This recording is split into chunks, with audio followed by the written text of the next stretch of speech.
Pertama-tama saya mengucap syukur kepada Tuhan karena oleh anugerahnya kita ada melalui Zoom ini yang sebentar lagi akan diutus, diurapi oleh Tuhan sendiri kepada para wisudawan. Sebab itu saya ucapkan selamat kepada para wisudawan dan wisudawati Training Harvest Akademik Angkatan 25, 26, 27, 28. Terima kasih buat Pak Vincent Juang yang sudah memberikan privilege kepada saya yang merupakan satu penghargaan untuk menyampaikan isi hati Tuhan dan sekaligus nanti bersama-sama untuk mengutus dan mengurapi daripada para wisudawan, wisudawati. Dan selamat datang juga kepada para alumni dari Training Harvest Academic angkatan sebelumnya. Nah, Bapak Ibu Saudara yang dikasihi oleh Tuhan, pada kesempatan yang indah ini saya rindu untuk berbagi firman Tuhan yang saya berikan tema menjadi utusan-utusan Allah. Nah, izinkan saya untuk share screen agar kita lebih mudah untuk memahami apa yang Tuhan maksudkan. Nah, ketika saya diminta untuk menyampaikan firman Tuhan, Tuhan memberikan inspirasi ini. Tentu wisudawan dan wisudawati adalah utusan-utusan Tuhan, utusan-utusan Allah. Nah, terambil dari firman Tuhan dari 2 Korintus pasal yang ke-5 ayat yang ke-20. Demikian firman-Nya. Jadi kami ini adalah utusan-utusan Kristus.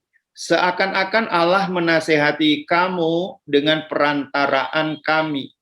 Dalam nama Kristus kami meminta kepadamu, berilah dirimu didamaikan dengan Allah. Nah, Bapak Ibu, 2 Korintus pasal 5 ini adalah salah satu daripada surat Paulus kepada jemaat yang ada di Korintus. Nah, di mana pada saat itu Rasul Paulus ingin meneguhkan tentang kewajiban daripada semua orang-orang percaya yang ada di Korintus, yaitu menjadi utusan-utusan Allah. Sekali lagi dalam penulisan, saya ucapkan selamat kepada para wisudawan, wisudawati Training Harvest Academy Angkatan 25, 26, 27, 28. Bapak Ibu, wisuda itu merupakan titik akhir dari suatu perjalanan pembelajaran. Tetapi tidak berhenti di sana, koma, dan titik awal dari perjalanan yang berikutnya. Itu sebabnya setiap wisuda itu mempunyai 3 makna. Yang pertama, wisuda itu insentif. Mengapa saya katakan insentif? Karena yang namanya insentif itu sesuatu yang menggembirakan hidup kita, karena kita sudah berjerih payah, di dalam pembelajaran, dalam kurun waktu tertentu, dan sekarang di wisuda. Tapi yang kedua adalah tanda dimulai memasuki dunia nyata. Wisuda bukan akhir dari sebuah perjalanan pembelajaran. Karena yang namanya belajar itu seumur hidup. Selama kita hidup, kita terus belajar. Bisa melalui sekolah yang resmi, bisa melalui akademi seperti ini, bisa juga learning by doing. Kita belajar terus-menerus. Itu sebabnya John Maxwell katakan begini, kalau kita berhenti belajar, maka kita akan berhenti memimpin. Dan saya percaya Bapak Ibu adalah pemimpin-pemimpin masa depan yang Tuhan pakai luar biasa. Nah, yang ketiga, makna dari wisuda adalah saat yang ditunggu-tunggu. Saya percaya setiap pembelajaran yang sudah ada akhirnya itu sesuatu yang ditunggu-tunggu. Wisuda S1, wisuda S2, atau wisuda S3, sesuatu yang ditunggu-tunggu. Saya beberapa kali di wisuda, dan setiap di wisuda itu senang sekali. Tapi setelah diwisuda, ada sebuah tantangan ke depannya yang akan kita hadapi. Dan ini disebut dengan masa transisi. Nah, Tuhan memberi tugas kepada kita atau gerejanya sebagai utusan-utusan Kristus. Artinya, setiap generasi, setiap gender mempunyai tugas yang sama, yaitu menjadi utusan-utusan Kristus. Sebab itu ketika kita berkata, saya gereja Tuhan, saya orang percaya, itu artinya kita siap-siap untuk diutus oleh Tuhan. Melakukan dan melanjutkan daripada misi Tuhan di muka bumi ini, yaitu amanat agung. Matius 28 ayat 19-20 dan Markus pasal 16 ayatnya yang ke-15 sampai 18. Jadi apa yang dimaksudkan dengan utusan-utusan Kristus? Adalah seseorang yang diutus oleh Tuhan untuk membawa berita pendamaian, yaitu berita tentang Allah yang mendamaikan dunia dengan dirinya oleh Kristus. Jadi jelas, utusan-utusan Allah atau utusan-utusan Kristus membawa berita pendamaian, yaitu berita tentang Allah yang mendamaikan dunia dengan dirinya oleh Kristus. Ini yang disebut dengan berita Injil.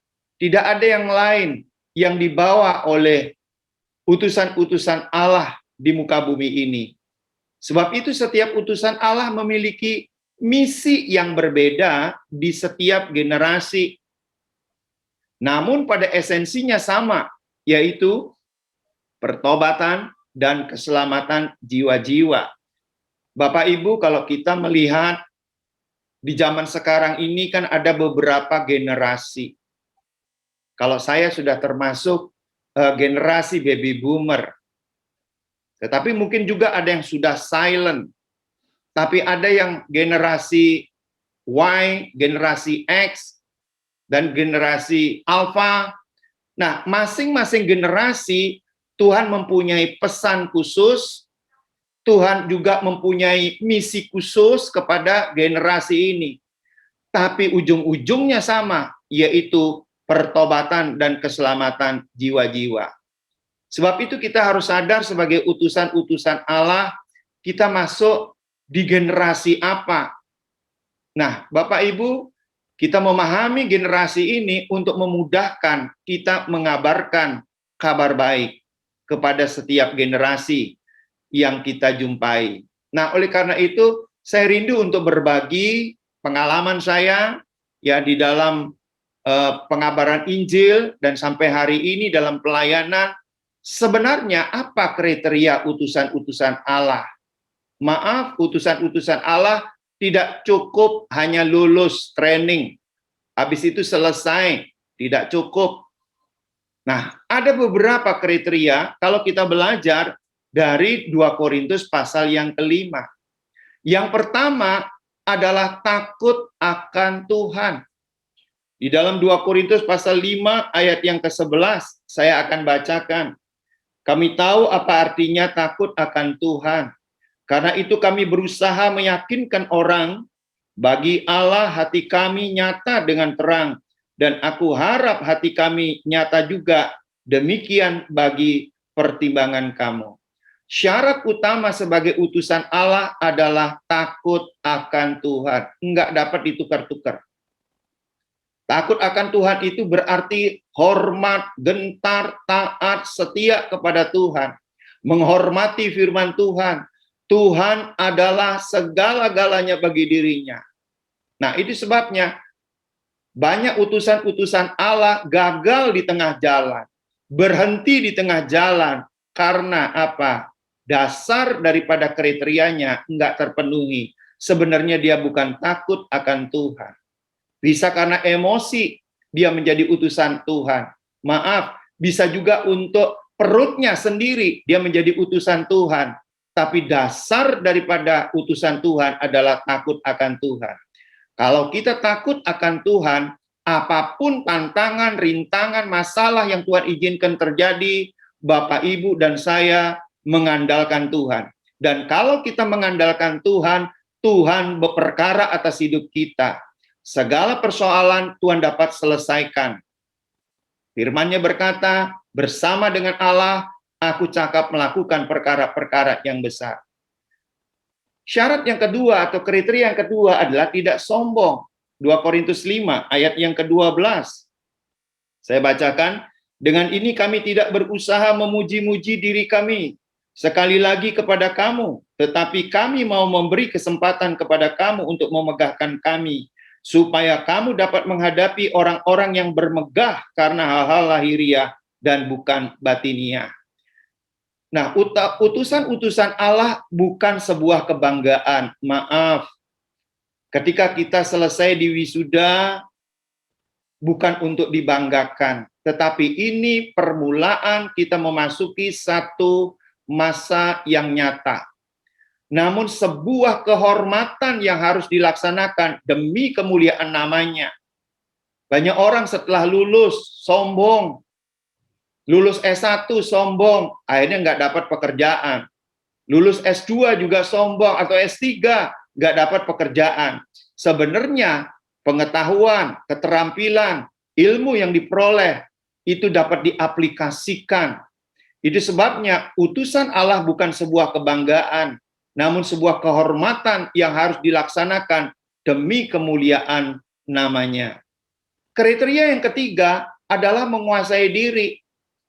Di dalam 2 Korintus pasal 5 ayat yang ke-13 dikatakan, sebab jika kami tidak menguasai diri, hal itu adalah dalam pelayanan Allah, dan jika kami menguasai diri, hal itu adalah untuk kepentingan kamu.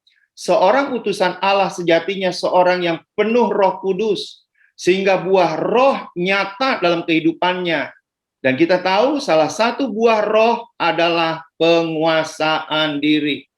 Seorang utusan Allah adalah seorang yang menguasai dirinya oleh karena Roh Kudus. Mengapa? Penguasaan diri sangat penting untuk menghadapi situasi dan kondisi yang dapat berubah, dan mungkin juga keadaan yang tidak kita harapkan bisa terjadi. Kalau kita menguasai diri, kita akan dapat tenang. Dan kalau kita tenang, maka kita dapat berdoa. Itu sebabnya doa adalah kekuatan kita sebagai utusan Allah, sebagai pemberita-pemberita yang membawa kabar baik kepada orang yang ada di muka bumi ini. Nah, yang keempat kriterianya adalah mengasihi jiwa-jiwa. Dari awal sudah dikawal mengasihi jiwa-jiwa ini. 2 Korintus 5 ayat yang ke-14. Dikatakan, sebab kasih Kristus yang menguasai kami, karena kami telah mengerti bahwa jika satu orang sudah mati untuk semua orang, maka mereka semua sudah mati. Bapak Ibu, sebagai utusan-utusan Allah, dasarnya adalah mengasihi jiwa-jiwa. Seperti juga Tuhan Yesus yang mengasihi jiwa-jiwa. Bahkan dari awal kedatangan Tuhan Yesus ke muka bumi didasari oleh karena begitu besar kasih Allah akan dunia ini, sehingga ia mengaruniakan anaknya yang tunggal, supaya setiap orang yang percaya kepadanya tidak binasa. Nah, mengasihi jiwa-jiwa. Kenapa ada orang yang mengabarkan kabar baik, banyak dia memenangkan jiwa, tetapi sementara banyak juga orang yang mengabarkan kabar baik, tetapi sangat sedikit dia memenangkan jiwa. Salah satu yang perlu kita koreksi dalam hati kita, apakah kita sungguh-sungguh mengasihi jiwa-jiwa itu? Ataukah hanya sekedar menjadi sebuah kebanggaan karena kita diutus oleh Tuhan? Atau mendapatkan predikat, satu jawatan, oh saya penginjil, jadi itu sebuah kebanggaan. Kalau saya boleh katakan, itu bukan kebanggaan. Sekali lagi, itu sebuah kehormatan yang Tuhan beri kepada kita untuk memuliakan namanya Tuhan. Kriteria yang kelima adalah hidup untuk Tuhan Yesus. Dalam 2 Korintus 5 ayatnya yang ke-15, demikian firman Tuhan, dan Kristus telah mati untuk semua orang, supaya mereka yang hidup tidak lagi hidup untuk dirinya sendiri, tetapi untuk Dia yang telah mati dan telah dibangkitkan untuk mereka. Nah, seorang utusan Allah adalah seorang yang sudah beres dengan dirinya sendiri. Maaf, saya tulis ini. Pengalaman saya di lapangan, seseorang yang belum beres dengan dirinya sendiri, dia tidak akan dapat hidup untuk Tuhan Yesus. Itu sebabnya mari kita sesadar-sadarnya. Banyak utusan Allah yang gagal di tengah jalan. Karena salah satu faktor utama yang menyebabkan adalah belum beres dengan dirinya sendiri. Apa yang dimaksudkan belum beres dengan dirinya sendiri? Adalah dalam soal kehidupan yang lama sebelum dia itu lahir baru. Ada banyak sisi perbuatan kehidupan yang lama yang belum dibereskan. Sehingga pada waktu dia diutus oleh Tuhan, ini sangat mengganggu perjalanan daripada pengutusan itu. Di tengah jalan, suka belok kiri dan kanan, tidak fokus kepada Tuhan. Kenapa? Karena masih dipengaruhi soal kehidupan yang lama. Maaf, ini yang mesti dibereskan dulu. Sehingga ke depannya, soal kehidupan yang lama sudah beres, sehingga kita dapat hidup untuk Tuhan Yesus. Kriteria yang keenam adalah hidup baru. Ini nggak dapat ditukar. Seorang utusan Allah adalah seorang yang sudah lahir baru. Hidup baru di dalam Tuhan Yesus. Orang yang sudah dibenarkan oleh Tuhan Yesus. Kita tidak mungkin membawa berita kebenaran kalau kita sendiri belum dibenarkan oleh Tuhan Yesus. Kita tidak mungkin membawa berita yang baru kalau kita sendiri belum hidup baru di dalam Tuhan Yesus. Itu sebabnya pastikan setiap kita sebagai utusan Tuhan adalah mengalami hidup baru atau sudah dilahirkan kembali. Tapi kriteria yang ketujuh adalah membawa berita damai kepada setiap orang. Di ayat yang ke-19 mengatakan, sebab Allah mendamaikan dunia dengan dirinya oleh Kristus dengan tidak memperhitungkan pelanggaran mereka. Ia telah mempercayakan berita pendamaian itu kepada kami. Bapak Ibu, sebagai utusan Allah, dimanapun dan kapanpun seorang utusan Allah akan membawa berita damai kepada setiap orang. Maaf, ini sengaja saya tulis supaya kita sadar, karena banyak utusan Allah bukan membawa berita damai, tetapi yang dibawa adalah berita buruk yang dibawa. Apa itu? Gosip, fitnah, menjelekkan seseorang, dan hoax. Nah, ini bukan berita damai, ini berita buruk. Nah, bagaimana seorang utusan Allah membawa berita buruk? Tentu kegagalan yang akan dijumpainya. Seharusnya kita membawa berita damai, sehingga Sang Damai, Raja Damai, itu turun ke atas orang yang menerima daripada firman Allah itu. Nah, Bapak Ibu, oleh karena itu, ada dua prinsip besar yang saya boleh bagikan kepada kita semuanya sebagai utusan Allah. Yang pertama, sebagai utusan Allah mengemban predikat mulia dari Tuhan Yesus. Ini kita harus pegang baik-baik. Bapak, Ibu, dan saya sebagai utusan Allah itu mengemban predikat mulia. Sebab itu, karena kita mendapatkan predikat mulia dari Tuhan Yesus, kita harus bertanggung jawab untuk hidup sebagai orang-orang yang sopan di mata dunia. Tertulis di dalam 1 Tesalonika 4 ayat 12. Mewakili Allah kemanapun kita pergi dan berada, melalui apapun yang kita lakukan, baik di tempat kerja, di gereja, di lingkungan masyarakat, kita adalah orang-orang yang sopan. Saya banyak menjumpai utusan Tuhan, hidupnya tidak sopan, yang menjadi batu sandungan banyak orang di muka bumi ini, sehingga seharusnya berita Injil itu menjadi kekuatan untuk menyelamatkan setiap orang yang percaya kepada Tuhan Yesus, akhirnya tidak diselamatkan. Kenapa? Karena ada batu sandungan, hidup yang tidak sopan. Hidup sopan itu artinya hidup kita itu menjadi teladan. Prinsip yang kedua adalah sebagai utusan Allah tidak dapat melakukan tugas dengan kekuatan diri sendiri. Ini kita harus sesadar-sadarnya. Kalau kita memberitakan Injil, orang itu percaya kepada Yesus bukan kehebatan kita, tetapi oleh karena kuasa dari Roh Kudus yang menyertai kita, sehingga setiap firman yang kita tabur itu tidak pernah kembali dengan sia-sia. Nah, sebab itu kita harus dipenuhi Roh Kudus dan rela untuk dipimpin oleh Roh Kudus.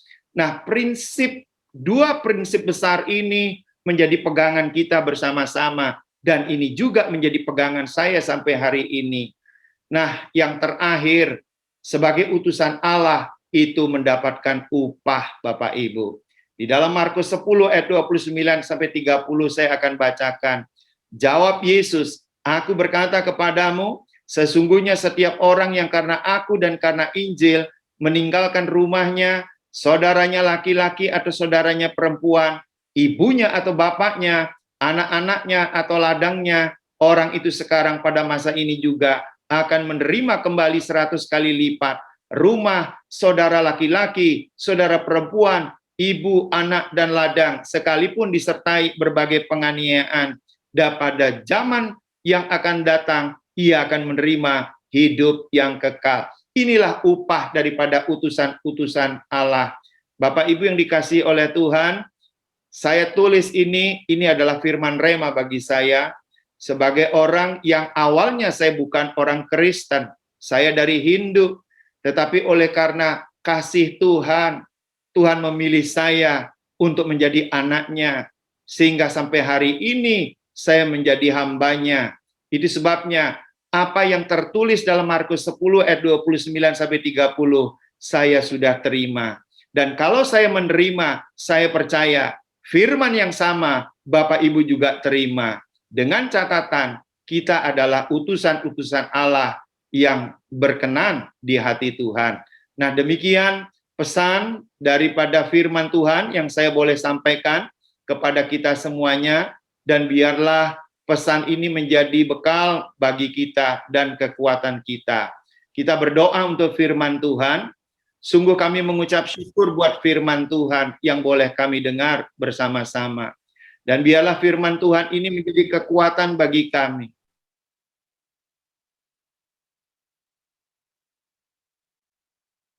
Kami kekuatan ya Tuhan, untuk kami memegang prinsip-prinsip kebenaran ini. Dan kami percaya ketika kami berjalan sesuai kehendak Tuhan, kami mendapatkan upah yang besar dari Tuhan Yesus. Terima kasih Bapak, Tuhan yang memberkati Harvest Akademik ini, dengan semua program-programnya yang menyenangkan hati Tuhan, dan semakin banyak jiwa-jiwa yang dibawa untuk kemuliaan Tuhan. Dalam nama Tuhan Yesus, amin.